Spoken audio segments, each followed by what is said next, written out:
SOT DCP Srinivas నేతృత్వంలో SOT additional DCP Vishwaprasad మరియు SOT Balanagar team inspector Shivakumar మరియు డీసీపీ బాలానగర్ సురేష్ ఐపీఎస్ నేతృత్వంలో ఇన్స్పెక్టర్ బాచుపల్లి ఆధ్వర్యంలో విశ్వసనీయ సమాచారం మేరకు ఈ మధ్యాహ్నం కర్నూలు నుంచి 17,50,000 విలువ చేసే 700 కిలోల నకిలీ బీజీ 111 పత్తి విత్తనాలను టాటా ఇన్ఫ్రా వెహికల్లో అక్రమంగా రవాణా చేస్తుండగా లారీతో పాటు లారీ డ్రైవర్, క్లీనర్ మరియు ప్రధాన నిందితుడిని పట్టుకుని అగ్రికల్చర్ అధికారి ఆధ్వర్యంలో సీజ్ చేశారు.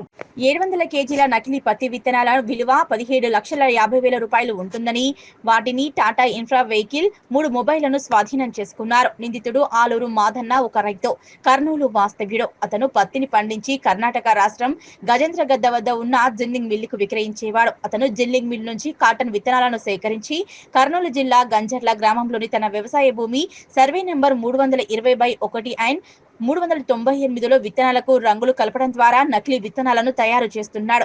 విత్తన బ్రోకర్లకు విక్రయించడానికి హైదరాబాద్ కు రవాణా చేస్తున్నాడు.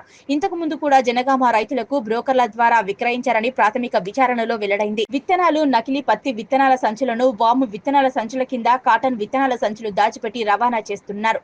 నిందితులు ఆలూరు మాదన్న, ఆదర్శ్, గొల్ల ఉదేలుగా నిర్ధారించారు. ప్రాంతీయ వ్యవసాయ అధికారి సంఘటన స్థలాన్ని సందర్శించి విత్తన నమూనాలు సేకరించి ఫిర్యాదు చేయగా కేసు పెట్టారు. నిందితులను బాచుపల్లి పోలీసులు అరెస్ట్ చేసి రిమాండ్కు తరలించారు. ఎస్ఓటీ బాలానగర్ టీంను బాచుపల్లి పోలీసులను సిపి సైబరాబాద్ అభినందించారు.